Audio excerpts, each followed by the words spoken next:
এবার বেরিয়ে আসলো রিশাদের বাদ পড়ার আসল কারণ। জানা গেল দুর্দান্ত ছন্দের পরও কেন বাড়ছে আক্ষেপ।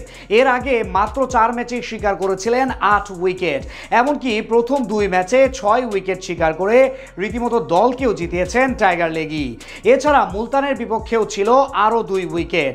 তাই প্রশ্ন ওঠাই স্বাভাবিক, রিশাদের বাদ পড়ার আসল কারণ পারফরমেন্স নাকি অন্য কিছু। এ নিয়ে বিস্তারিত থাকছে রিপোর্টে। পিএসএল এর মঞ্চে স্বপ্নের মতোই এক শুরু টেনেছিলেন রিশাদ হোসেন। তার লেগ স্পিনের দুর্বোধ্য ঘূর্ণিতে বোকা বনেছেন রাইলি রুশু থেকে শুরু করে আসরের নামি দামি ব্যাটাররাও। যেখানে নিজের প্রথম 2 ম্যাচেই 3টি করে উইকেট শিকারের কৃতিত্ব দেখান তিনি। তার কার্যকরী পারফরমেন্সে লাহোরও পেয়েছিল টানা 2 জয়। এরপর নিজের তৃতীয় ম্যাচেও 2টি উইকেট তুলে নেন রিশাদ। এমনকি একটা সময় তিনি ছিলেন চলমান পিএসএল এর সর্বোচ্চ উইকেট শিকারী তালিকার একদম শীর্ষে। সেই রিশাদই না টানা 3 ম্যাচ ধরে কোনো সুযোগই পাচ্ছে না লাহোরের একাদশে। তাই প্রশ্ন ওঠাই স্বাভাবিক, 4 ম্যাচে 8 উইকেট শিকারের পরও কেন বারবার একাদশের বাইরে থাকছেন টাইগার লেগি। বাদ পড়ার মূল কারণ আসলে কি, পারফরমেন্স নাকি অন্য কিছু?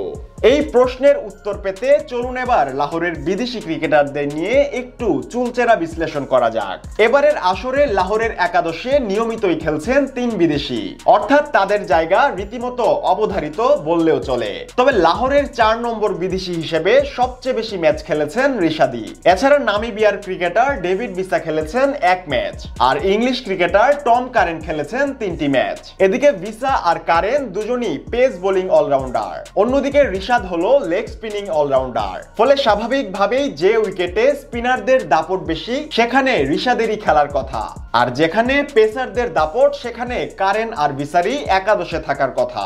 এদিকে লাহোর তার সবশেষ 4 ম্যাচের 4টি খেলেছে লাহোর স্টেডিয়ামে, যেখানে 3 ম্যাচেই দেখা গিয়েছে কারেনকে।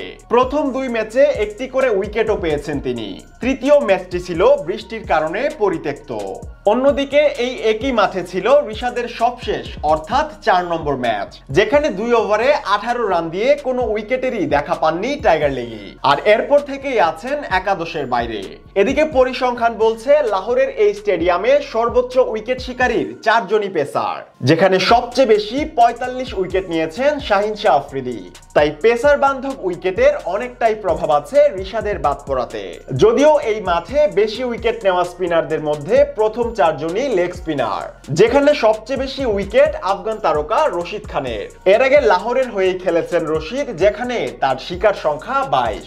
তবে প্রথম 3 ম্যাচে 8 উইকেট শিকার করে এতটুকু তো রিশাদ প্রমাণই করেছেন যে সুযোগ পেলে এই রশিদকেও ছাড়িয়ে যাওয়ার সামর্থ্য আছে তার। এছাড়া রিশাদ ছাড়াও লাহোরে আছে আসিফ আফ্রিদির মতো স্পিনাররা।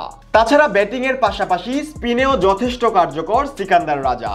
ফলে রিশাদের বাদ পড়ার আরো একটি কারণ দলের কম্বিনেশন, অর্থাৎ পারফরমেন্স নয় বরং পেস বান্ধব উইকেট আর দলের কম্বিনেশনের কারণেই বাদ পড়ছেন রিশাদ হোসেন। এদিকে পরের 2টি ম্যাচও লাহোরেই খেলবে রিশাদের দল, তাই একাদশে সুযোগ পাওয়া কিছুটা দীর্ঘায়িত হওয়ার সম্ভাবনাই বেশি।